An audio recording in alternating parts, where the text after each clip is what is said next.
سورۃ الاعراف کی آیت نمبر 32، سورۃ الاعراف کا چوتھا رکوع اور 8ویں پارے کا 11واں رکوع۔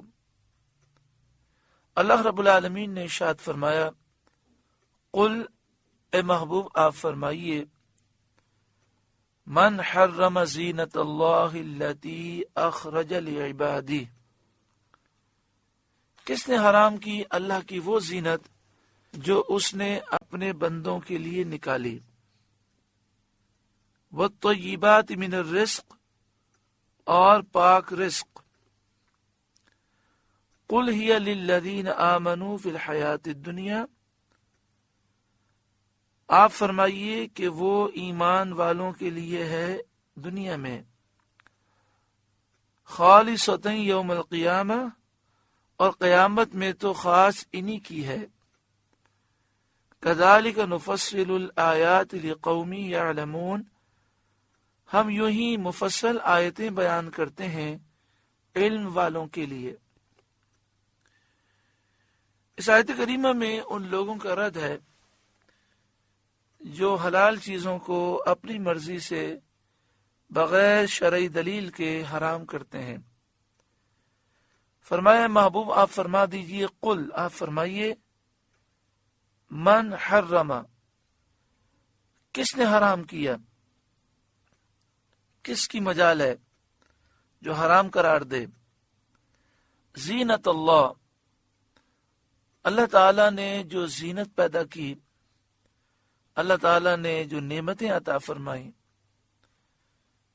جو لباس عطا فرمایا، زینت اللہ التی اخرج لعبادہ، اللہ تعالیٰ کی وہ زینت جو اللہ نے اپنے بندوں کے لیے پیدا فرمائی، اسے کون ہے حرام کرنے والا، کس نے حرام کیا، چاہے وہ لباس ہو یا زینت کا سامان ہو، والطیبات من الرزق، اور پاک رزق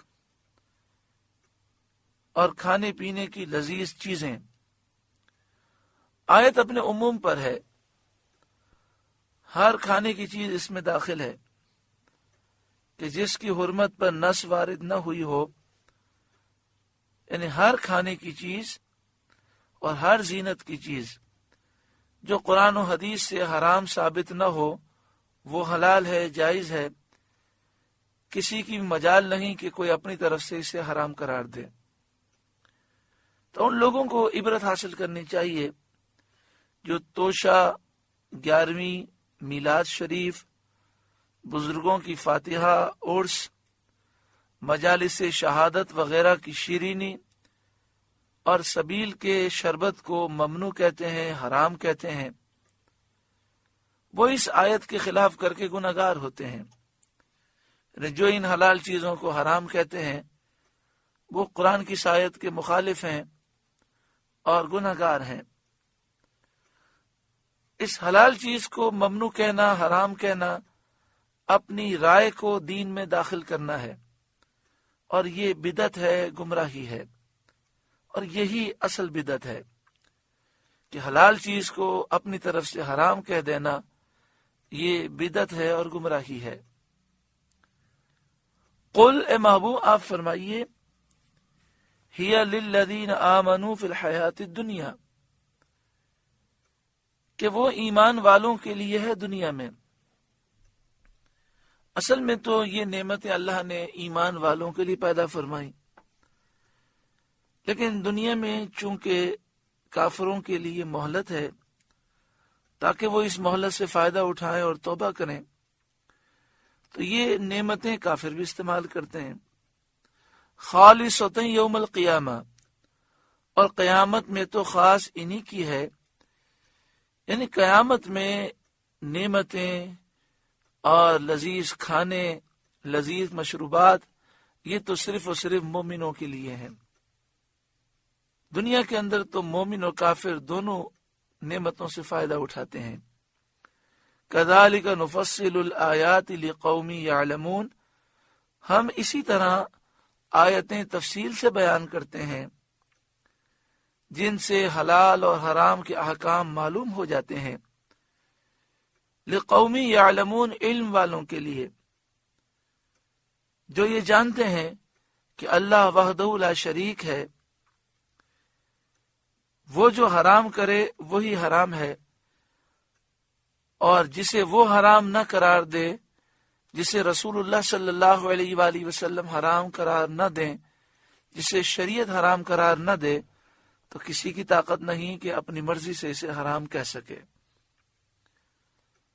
قل، اے محبوب آپ فرمائیے، انما حرم ربی الفواحش، میرے رب نے تو بے حیائیاں حرام فرمائی ہیں۔ اس میں کفار مکہ کا رد ہے کہ حلال چیزوں کو اپنی مرضی سے وہ حرام کہتے ہیں، اور بے حیائی جو حرام ہے اس کو درست سمجھتے ہیں۔ برہنہ ہو کر، ننگے ہو کر خانہ کعبہ کا طواف کرتے ہیں اور کہتے ہیں کہ اللہ تعالیٰ نے طواف کرتے ہوئے لباس پہننا حرام قرار دیا ہے، حالانکہ ننگے ہو کر طواف کرنا یہ بے حیائی ہے۔ اللہ تعالیٰ نے بے حیائی کو حرام قرار دیا ہے، زینت و لباس پہننا حرام قرار نہیں دیا۔ تو فرمائے یہ خطاب مشرکین سے ہے جو برہنہ ہو کر خانہ کعبہ کا طواف کرتے تھے اور اللہ تعالیٰ کی حلال کی ہوئی پاک چیزوں کو حرام کر لیتے تھے۔ ان سے فرمایا جاتا ہے کہ اللہ نے یہ چیزیں حرام نہیں کی اور ان سے اپنے بندوں کو نہیں روکا۔ جن چیزوں کو اس نے حرام فرمایا وہ یہ ہیں جو اللہ تعالیٰ بیان فرماتا ہے۔ ان میں سے پہلی جو چیز بیان فرمائی گئی، فرمایا وہ بے حیائیاں ہیں، جو کھلی ہوئی ہوں یا چھپی ہوئی، قولی ہوں یا فعلی، یعنی جو بے حیائی کے کام ہیں وہ بھی حرام ہے، اور جو گفتگو بے حیائی والی ہے وہ بھی حرام ہے۔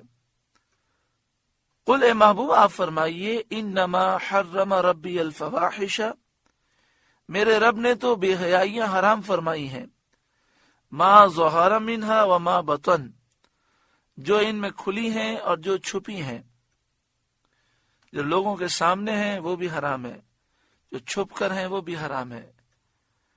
ذہن گندا ہو اور گندی سوچوں کو لایا جائے یہ بھی حرام ہے۔ آنکھیں گندی ہوں، بدنگاہی کریں یہ بھی حرام ہے۔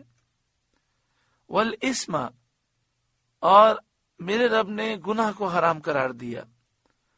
والبغی بغیر الحق، اور ناحق زیادتی کو میرے رب نے حرام قرار دیا۔ وَأَن تُشْرِكُوا بِاللَّهِ،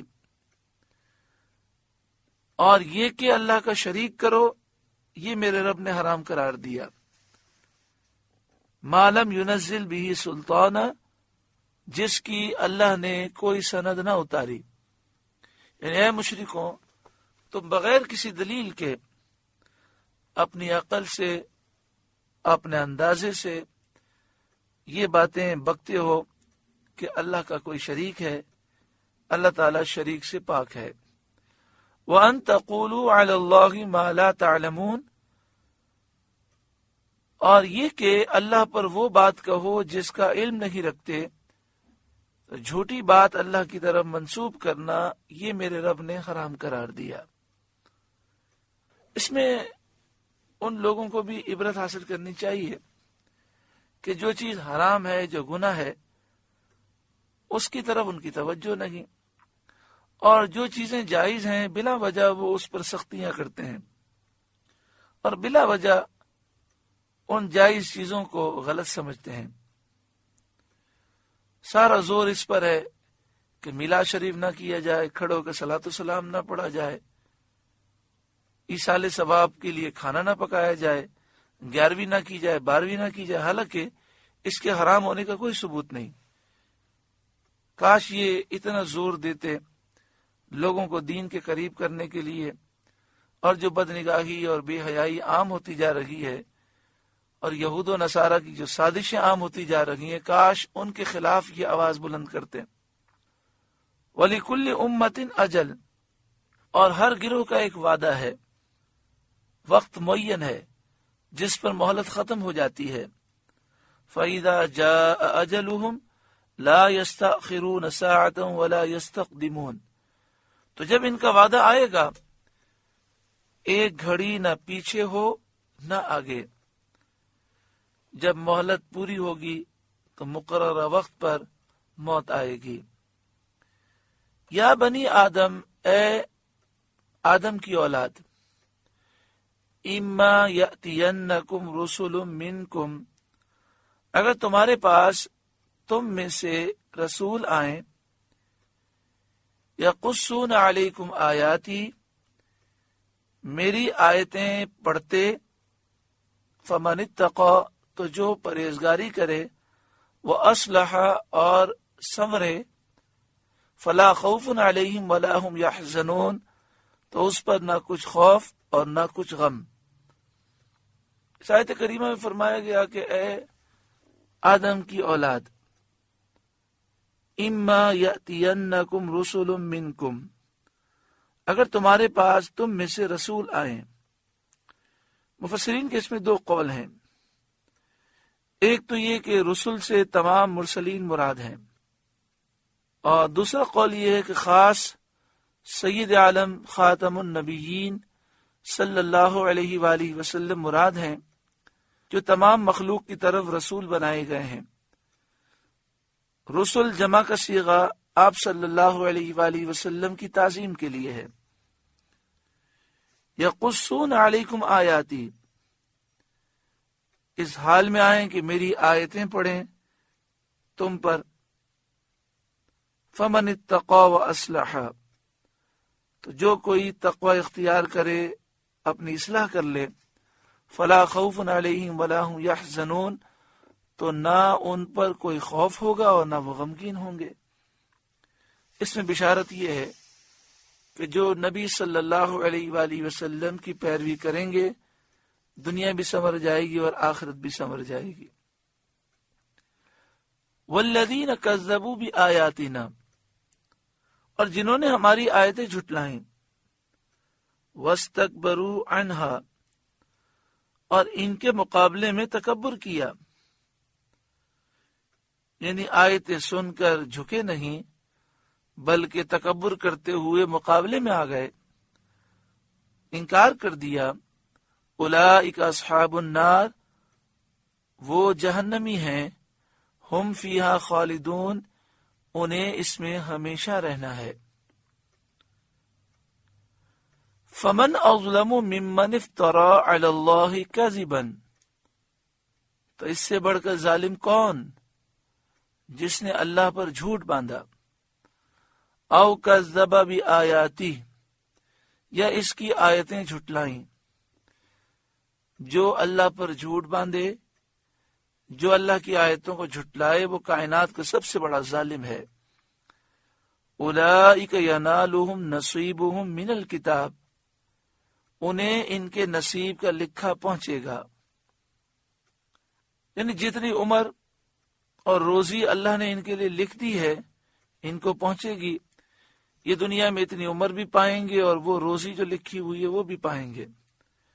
ہاں، گناہ کرنے کی وجہ سے وہ اس روزی کی برکت سے محروم ہوں گے، سکون اور چین سے محروم ہوں گے۔ حتی اذا جاءتهم رسلنا یتوفونہم، یہاں تک کہ جب ان کے پاس ہمارے بھیجے ہوئے ان کی جان نکالنے آئیں۔ رسولنا سے مراد موت کے فرشتے ہیں، حضرت ملک الموت مراد ہیں، اور ان کے ساتھ جو ان کے مددگار فرشتے ہیں۔ حتی، یہاں تک کہ اذا جاءتهم رسولنا، جب ان کے پاس ہمارے بھیجے ہوئے فرشتے آئیں، یتوفونہم، ان کی روح نکالتے ہوئے، یعنی جب ان کا وقت پورا ہو جائے، عمر پوری ہو جائے، رزق پورا ہو جائے، قالو، ان سے کہتے ہیں، اینما کنتم تدعون من دون اللہ، کہاں ہیں وہ جن کو تم اللہ کے سوا پوجتے تھے؟ جب فرشتے روح نکالتے ہیں تو ان مشرکوں سے فرماتے ہیں کہ تمہارے جھوٹے خدا کہاں ہیں؟ قالوا ضلوا عنا، وہ کہتے ہیں وہ ہم سے گم ہو گئے، ان کا کہیں نام و نشان ہی نہیں۔ وَشَهِدُوا عَلَىٰ أَنفُسِهِمْ أَنَّهُمْ كَانُوا كَافِرِينَ، اور اپنی جانوں پر آپ گواہی دیتے ہیں کہ وہ کافر تھے، یعنی جب موت آتی ہے تو اس بات کو اقرار کرتے ہیں کہ ہم نے زندگی کفر میں گزاری۔ قَالَ ادْخُلُوا فِي أُمَمٍ قَدْ خَلَتْ مِن قَبْلِكُم مِّنَ الْجِنِّ وَالْإِنسِ فِي النَّارِ، اللہ تعالیٰ کل بروز قیامت ان کافروں سے فرمائے گا کہ تم سے پہلے جو اور جماعتیں جن اور آدمیوں کی آگ میں گئیں انہی میں تم جاؤ۔ کلما دخلت امت لعنت اختہا، جب ایک گروہ داخل ہوگا لعنت اختہا، دوسرے پر وہ لعنت کرے گا، یعنی مشرک پر لعنت کرے گا، یہودی پر لعنت کرے گا، عیسائی پہ لعنت کرے گا۔ لعنت اختہا سے یہ مراد ہے، اور کہیں گے کہ تمہاری وجہ سے ہم برباد ہوئے۔ حتی اذا ادارکوا فیہا جمیعا، یہاں تک کہ جب سب اس میں جا پڑیں گے، قالت اخراہم لأولاہم، تو پچھلے پہلوں کو کہیں گے ربنا ہؤلاء اضلونا، اے ہمارے رب انہوں نے ہم کو بہکایا تھا، فآتہم عذابا ضعفا من النار، تو انہیں آگ کا دونا عذاب دے۔ یعنی جب ایک گروہ داخل ہوگا پھر ان کے بعد دوسرا گروہ داخل ہوگا، تو جو پہلے دنیا میں گزرے ہوں گے وہ پہلے جہنم میں داخل ہوں گے، پھر ان کے بعد والے بعد میں داخل ہوں گے۔ تو جو بعد والے داخل ہوں گے جہنم میں، وہ کہیں گے مالک و مولا، یہ جو پہلے لوگ تھے ان کے ہم اولاد تھے، ان کے ہم پیروکار تھے، ان لوگوں نے ہمیں گمراہ کیا، تو انہیں دگنا عذاب دے۔ قال لکل ضعف، اللہ تعالیٰ فرمائے گا سب کو دونا ہے، کہ سب نے گمراہی کا راستہ اختیار کیا اور ہر کافر نے اپنے بعد والے کافر کو گمراہ کیا۔ وَلَٰكِن لَا تَعْلَمُونَ، مگر تمہیں خبر نہیں، عذاب تو سب کو دگنا دیا جا رہا ہے، لیکن تم ایک دوسرے کے عذاب سے نا واقف ہو۔ وَقَالَتْ أُولَاهُمْ لِأُخْرَاهُمْ، اور پہلے پچھلوں سے کہیں گے فَمَا كَانَ لَكُمْ عَلَيْنَا مِنْ فَضْلٍ، تو تم کچھ ہم سے اچھے نہ رہے، کفر میں اور گمراہی میں ہم دونوں برابر ہیں۔ فَذُوقُوا الْعَذَابَ بِمَا كُنْتُمْ تَكْسِبُونَ، تو چکھو عذاب بدلہ اپنے کیے کا، جو تم نے گناہ کیے اس گناہ کا عذاب چکھو۔ ان آیات میں اس بات کا ذکر ہے کہ اے کافروں، آج تم اپنے لیڈروں، پیشواؤں اور اپنے بڑوں کے کہنے پر چلتے ہو، کل بروز قیامت تم انہیں لعنت بھیجو گے اور تم افسوس کرو گے کہ تمہاری وجہ سے ہم گمراہ ہوئے۔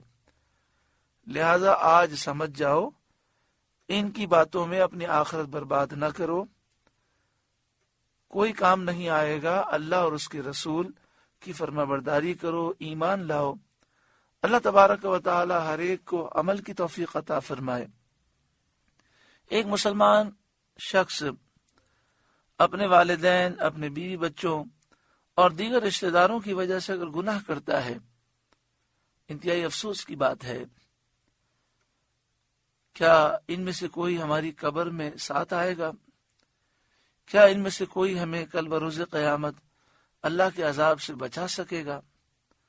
عقل مندی اور دانائی یہ ہے کہ انسان اللہ کی رضا کو حاصل کرے، اس کے محبوب کے دامن کو تھامے، دنیا کے لوگوں کی خاطر گناہ نہ کرے۔